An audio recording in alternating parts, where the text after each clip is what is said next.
Assalamualaikum warahmatullahi wabarakatuh. Alhamdulillah, nama dua nasta'in wa nasta'gfiruh, wa na'udzubillahi min syururi anfusina, wa min sayyiati a'malina, may yahdihillahu fala mudhillalah, wa may yudhlil fala hadiyalah. Asyhadu an la ilaha illallah, asyhadu anna Muhammadar Rasulullah. Kali ini kita akan melakukan presentasi mengenai virtual reality. Apa itu virtual reality? Virtual reality adalah pengalaman simulasi yang bisa serupa atau benar-benar berbeda dengan dunia nyata. Virtual reality ini menggunakan teknologi yang menciptakan lingkungan 3D yang dapat berinteraksi dengan cara yang nampak nyata atau fisik. Evolution of virtual reality dari perangkat VR, dari awal headset modern, VR telah berkembang pesat. Telah sejarah dalam perkembangan VR hingga menjadi seperti yang di dalam gambar ini. The technology behind virtual reality, komponen utama VR termasuk headset, sensor, dan perangkat lunak yang bekerja sama untuk menciptakan pengalaman yang mendalam. Perubahan virtual reality VR ini mencakup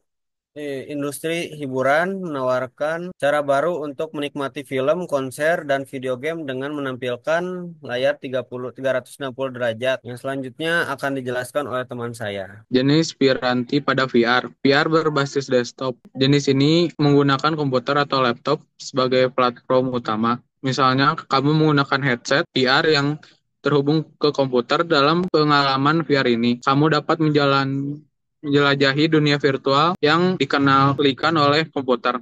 Yang kedua, VR berbasis ponsel. Jenis ini menggunakan ponsel pintar seperti platform utama. Kamu memasukkan ponsel ke dalam headset VR. Aplikasi VR yang dijalankan pada ponsel juga dapat memberikan pengalaman virtual. Kelebihan dari VR berbasis ponsel adalah kemudahan penggunaan dan ketersediaan yang lebih luas. Namun kualitas grafis dan interaksi pengguna mungkin tidak sekompleks pada VR berbasis desktop. Ketiga, VR berbasis konsol. Jenis VR ini memanfaatkan permainan konsol, menghubungkan headset VR ke televisi dan menyediakan pengalaman VR yang kaya dengan bantuan controller yang didesain khusus. VR berbasis konsol menyediakan grafis yang berkualitas tinggi, dan permainan VR ini yang menjalankan kelebihan lainnya adalah ketersediaan konten VR yang banyak di platform konsol, namun penggunaan terbatas pada konsol tertentu. Yang keempat, VR berbasis berdiri atau standalone VR. Jenis VR ini melibatkan pengguna untuk bergerak di ruang fisik.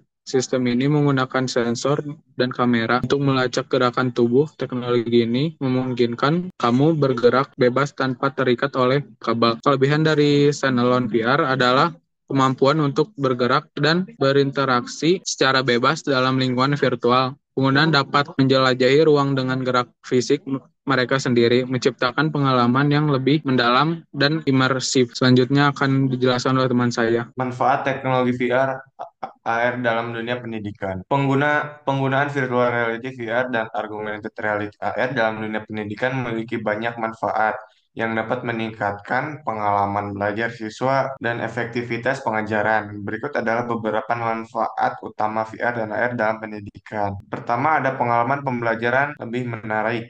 Teknologi VR dan AR menciptakan pengalaman belajar yang menarik dan menghibur, membuat siswa lebih terlibat dalam materi pelajaran. Yang kedua, ada simulasi praktis. Siswa dapat melakukan eksperimen latihan praktek atau simulasi praktis dalam lingkungan virtual, mengurangi resiko dan biaya yang terkait dengan praktik dunia nyata. Yang ketiga, pendidikan jarak jauh. VR dapat digunakan untuk pendidikan jarak jauh dengan cara yang lebih efektif. Siswa yang tidak dapat menghadiri kelas fisik dapat menghadiri kelas virtual dengan menggunakan headset VR. Ini memungkinkan mereka untuk berinteraksi dengan guru dan rekan sekelas mereka seolah-olah mereka berada di ruang kelasnya yang sebenarnya. Yang terakhir ada pembelajaran kolaboratif. AR dapat digunakan untuk meningkatkan pembelajaran kolaboratif. Siswa dapat berbagi pengalaman AR dalam tim, menjalani proyek bersama, dan belajar satu sama lain. Selanjutnya akan dijelaskan oleh teman saya. Selanjutnya adalah cara kerja dan implementasi VR dan baik selanjutnya adalah cara kerja dan implementasi VR dan yang pertama adalah cara kerja VR atau virtual reality. Cara kerja virtual reality terbagi kepada beberapa tahapan. Yang pertama adalah pemetaan lingkungan. Sensor di headset VR melacak gerakan kepala pengguna dengan menggunakan teknologi seperti sensor inersia atau kamera. Teknologi ini melacak sudut pandang dan pergeseran posisi kepala pengguna. Hal ini memungkinkan gambar ditampilkan di headset. VR mengikuti gerakan kepala pengguna secara real time yang akan memberikan ilusi kepada pengguna bahwa mereka benar-benar berada di dalam dunia virtual. Yang kedua adalah pemrosesan grafis. Komputer atau perangkat lain yang terhubung dengan headset VR memproses grafis dan informasi lingkungan, objek, tekstur, dan lingkungan visual dalam dunia virtual dibuat menggunakan prosesor grafis yang kuat untuk menghasilkan pengalaman visual yang mulus dan realistis. Data grafis yang diolah digabungkan dengan informasi tentang posisi kepala dan sudut pandang pengguna untuk menghasilkan tampilan visual yang realistis di dalam headset VR. Proses ini membutuhkan banyak daya komputasi dalam pembuatannya. Yang ketiga adalah interaksi pengguna. Menggunakan controller, tangan, atau alat kendali lainnya, pengguna dapat berinteraksi dengan lingkungan virtual. Sensor yang terintegrasi pada controller ini mendeteksi gerakan jari dan tangan pengguna dan mengirimkan data tersebut ke sistem VR. Oleh karena itu, Anda dapat merasakan respon haptik seperti sentuhan atau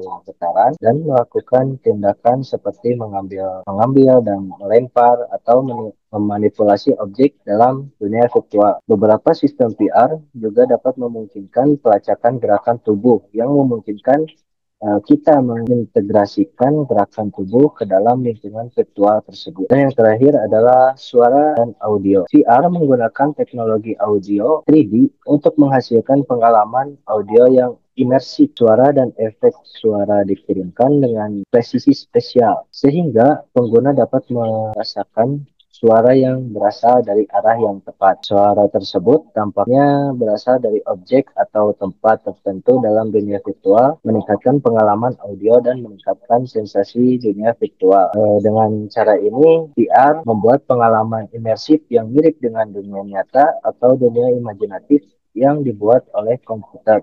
Dengan kemajuan teknologi VR menjadikan semakin realistis dan dapat digunakan dalam berbagai bidang termasuk hiburan, pendidikan, simulasi, desain produk, dan banyak lagi. Selanjutnya adalah augmented reality atau VR. Teknologi VR dapat ditampilkan pada berbagai perangkat mobile. Dalam prosesnya, perangkat mobile berfungsi sebagai output device atau yang mengeluarkan sistem tersebut yang dapat menampilkan informasi seperti gambar, animasi, video, dan model 3D. Pada akhirnya, pengguna dapat melihat hasilnya sebagai cahaya buatan dan alami. Teknologi ini bekerja melalui penggunaan SLAM, sensor, dan pengukuran kedalaman, seperti pengukuran data sensor yang digunakan untuk mengidentifikasi lokasi dan mengukur jarak dari lokasi sebelumnya ke lokasi tujuan. Selain itu, proses ini memerlukan komponen pendukung lainnya, seperti yang akan ditunjukkan dengan 3 poin tersebut.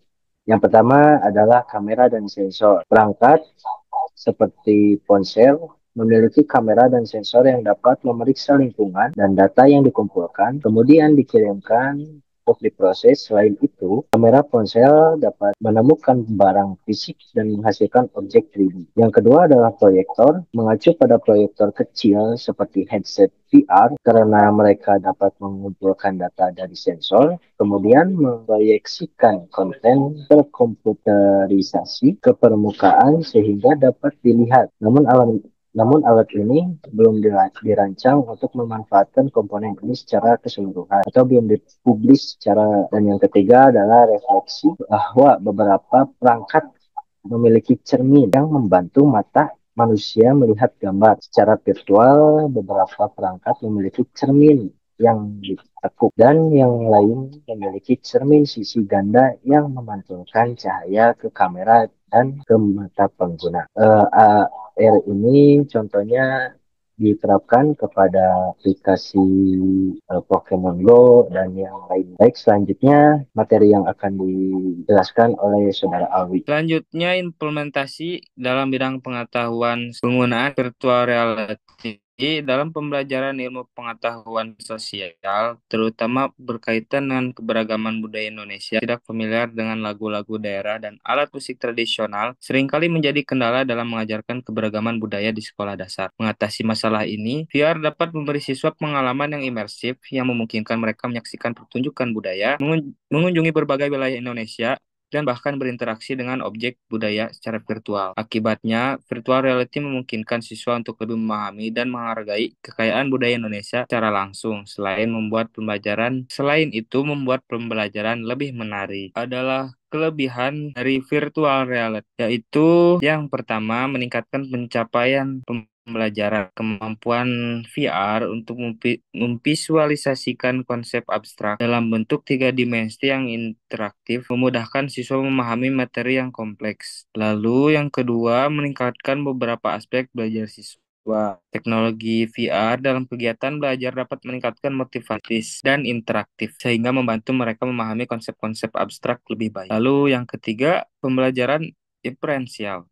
VR dapat membuat siswa untuk mengalami situasi dan kondisi yang sulit atau bahkan mustahil untuk direplikasi dunia nyata, seperti eksperimen ilmiah berbahaya atau kunjungan ke lokasi bersejarah yang jauh. Selain itu, VR memungkinkan siswa untuk bereksperimen dan belajar dari kesalahan tanpa konsekuensi dunia nyata, terutama dalam bidang-bidang seperti kedokteran atau teknik. Yang keempat, ada adaptasi pembelajaran yang lebih personal. Guru dapat menyesuaikan konten VR untuk memenuhi kebutuhan individual. Dengan demikian, setiap siswa dapat belajar secara optimal sesuai dengan kebutuhan mereka. Selain itu, virtual reality memiliki kekurangan. Yang pertama, dalam kesehatan. Menggunakan virtual reality dengan waktu yang terlalu lama membuat kepala pusing dan sakit mata, yang biasa disebut virtual reality sickness. Yang kedua, kurangnya interaksi sosial. Penggunaan VR semakin menjauhkan hubungan antar manusia. Manusia akan hidup sendiri menikmati dunianya. Maka interaksi sosial antar pendidik dan peserta didik serta hubungan sesama menjadi berkutu dengan lainnya. Yang ketiga, virtual reality tergolong mahal. Virtual reality masih tergolong mahal, mulai dari beberapa ratus ribu hingga jutaan, tergantung merek dan kualitas. Dan juga membutuhkan perangkat khusus yang terdiri dari